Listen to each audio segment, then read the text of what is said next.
શ્રી પ્રમુખ એજ્યુકેશનમાં તમારું સ્વાગત છે। આજે ધોરણ 7 પ્રેક્ટિસ વર્ક પ્રકરણ 2 અપૂર્ણાંક અને દશાંશ સંખ્યાઓ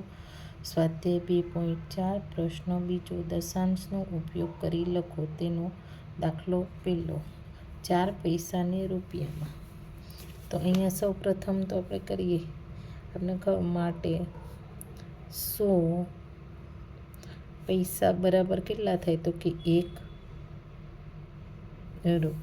બરાબર માટે તો આપણી પાસે કેટલા પૈસા તો કે 4 પૈસા બરાબર 4ના છેદમાં આપણે કરીએ 100 રૂપિયા માટે 4 પૈસા બરાબર તો અહીંયા આપણે કરીએ ભાગાકાર કરીએ આનો તો કેવી રીતના આવે તો કે 1 પહેલાં આપણે 4 લખવાનું પછી 1 અને 2 આપણે જેમ કરતા તો કે 1 અને 2 બરાબર સંખ્યા આપણે ખસતા એવી રીતના પોઈન્ટ કરી અને 0 તો કે 0.04 રૂપિયા। તો આપણો જવાબ શું આવે તો કે 0.04 રૂપિયા। તેવી જ રીતના અહીંયા આપણે 75 પૈસા છે તો માટે 100 પૈસા બરાબર 1 રૂપિયો માટે 75 પૈસા બરાબર આપણે કેટલા લઈએ 75ના છેદમાં 100 રૂપિયા। હવે આપણે 75ના છેદમાં આપણે 100 કર્યા છે બરાબર અહીંયા માટે 75 પૈસા બરાબર આપણે 100નું કેમ કરીએ તો અહીંયા 75 1 અને 2 સંખ્યા તો કે 1 અને 2 સંખ્યા પછી આપણે અહીંયા પોઈન્ટ કરવા તો 0.75 રૂપિયા આપણે મળી ગયા જે આપણે રૂપિયામાં શોધવાનો હતો આ પૈસા હતા તો આપણો જવાબ શું આવે તો કે 0.75 રૂપિયા। તેવી રીતના 5 સેમીને મીટરમાં હવે સેમીને મીટરમાં ફેરવવાનું તો એમાંય પણ મોટી સંખ્યામાં આપણે જોવા તો કે 100 સેમી બરાબર આપણી પાસે કેટલા મીટર છે તો કે 1 મીટર તો માટે 5 સેમી બરાબર તો અહીંયા આપણે લખીએ કે 5ના છેદમાં 100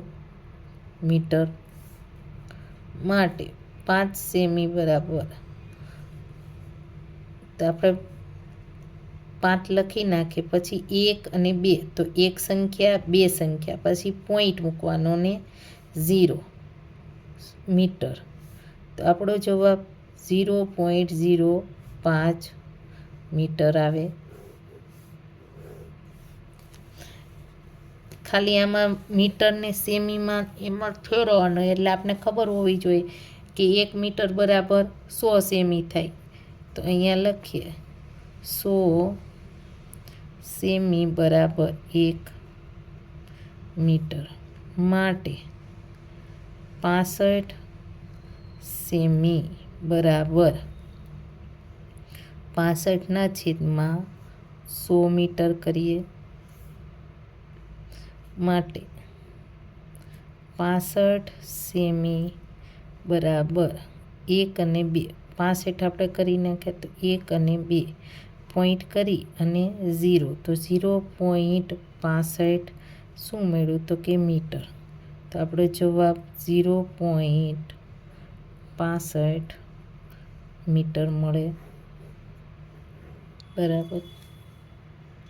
એવી જ રીતના 3 ગ્રામને કિગ્રામાં ફેરવવાના છે તો કિગ્રામાં ફેરવવાના તો માટે અહીંયા લખીએ કે 100 ગ્રામ બરાબર કેટલા થાય તો કે 1 કિગ્રા બરાબર માટે 3 ગ્રામ બરાબર 3ના છેદમાં આપણે અહીંયા 1000 ગ્રામ તો આપણે 1000 કિગ્રા કરી માટે 3 ગ્રામ બરાબર તો અહીંયા આપણે પહેલાં તો એ કરીએ કે 1 કિગ્રા બરાબર 1000 ગ્રામ છે તો અહીંયા આપણે 3 તો લખી નાખ્યા બરાબર તો 1 2 3 તો અહીંયા 1 2 અને 3 સંખ્યા થઈ ગઈ પછી પોઈન્ટ કરી આગળ 0 મૂકી દેવાનો. તો એ આપણું શું થયું તો કે કિગ્રા. તો અહીંયા 0.003 કિગ્રા આપને મળે. તો 0.003 કિગ્રા.